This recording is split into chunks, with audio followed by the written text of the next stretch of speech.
Hey guys, Jenna here. I'm so excited to be finally coming to you with another update on our fertility journey on trying to conceive our second child. If you've been following me, you know we've been through surgery, we've been through lots of different medications, and we've been through a couple IUIs just on the journey to have our second child.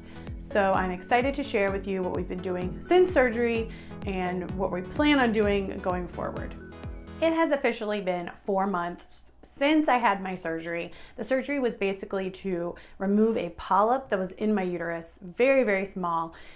They were thinking that might be causing some trouble with the egg and actually implanting. So they were going to take that out. Since I have had a history of endometriosis and I've had a surgery to remove a ton of that before we had our first daughter, they were thinking maybe we should go in and see if there's any regrowth of the endometrial tissue outside of the uterus so they could take care of that at the same time without having to go back in a second time and just take care of all of it at once. It was a laparoscopic surgery, so they went in through my belly button and then they took out everything they needed to take out. And the recovery was just a couple days, I would say. I felt much better after a couple days, able to resume like normal activities.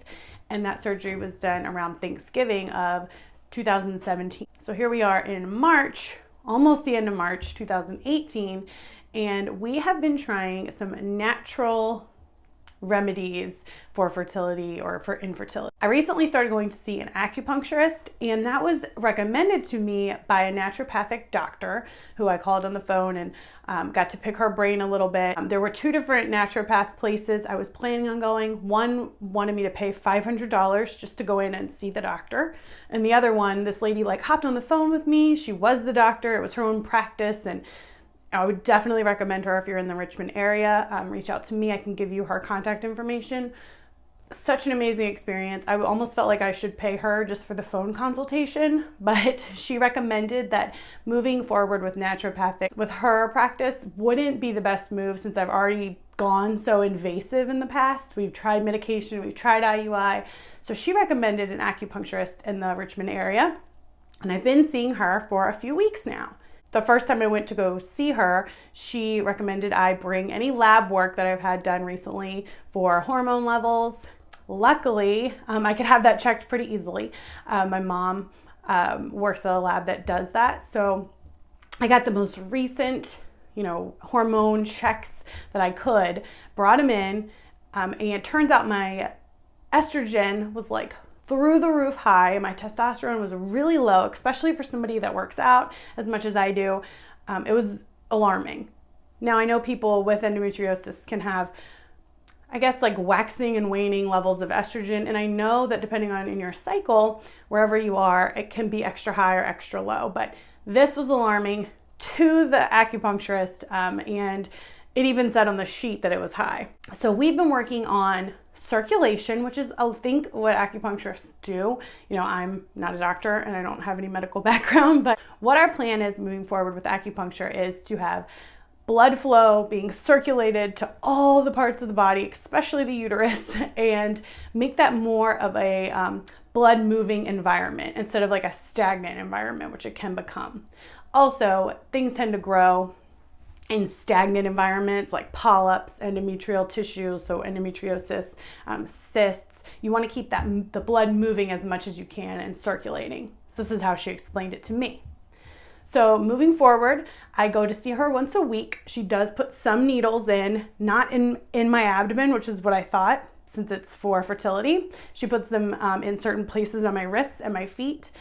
And then we do Chinese herbs, which I had no idea how bad something like that could taste. They are terrible. But I'm seeing a huge difference in my water retention. I'm seeing a lot less bloat. Things just seem to be circulating better. So I feel like I'm getting really good results from the herbs, even though they are super disgusting to take. I take them in the morning and at night. So even though they're bad, they're disgusting, I'm gonna suffer through it. So we're continuing to work on the circulation. She also recommended for having high estrogen to remove the estrogen from your body, you want to eat as much fibrous foods as you can.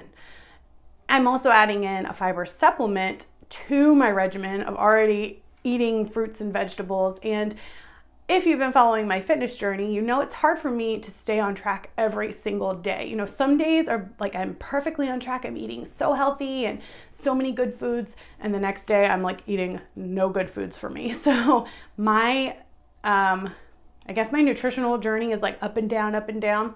So I'm using this need to decrease estrogen in my body as a way for me to stay more on track with my nutrition. It's encouraging me to eat like way more fruits and vegetables, just to be thinking like, oh, we got to get the estrogen out.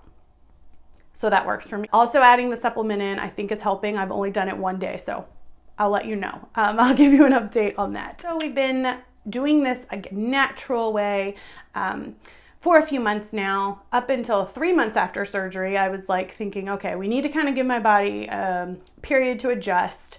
I was sick of taking all the hormonal medications that the fertility doctor was giving me.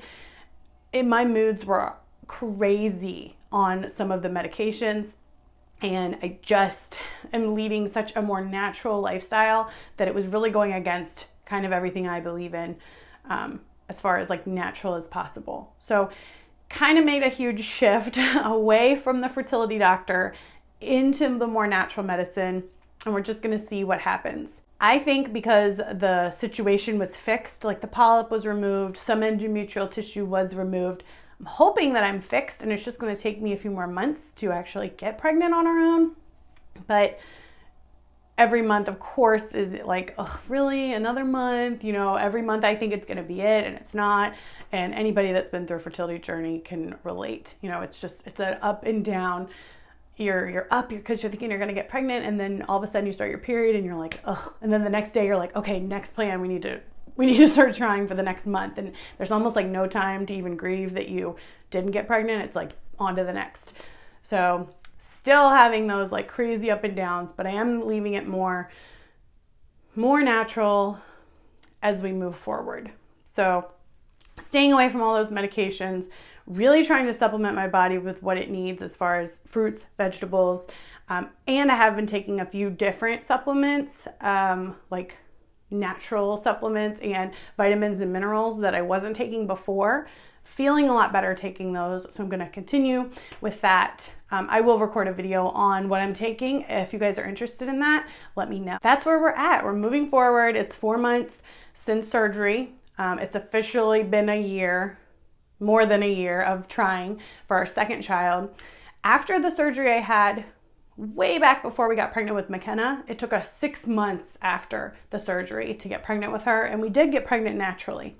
I think my mindset may be a little different if I knew we did IUI or IVF to conceive her. I would think like, oh no, can we even conceive a child on our own? And I don't think that that's the case for us. So I think that's helping me move forward, thinking, okay, well, we've done it before, you know, we can do it again, and I just need to be patient, which is like the hardest thing for me ever.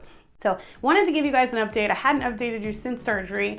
Thank you so much for watching. I hope that any part of this journey can help you if you're struggling.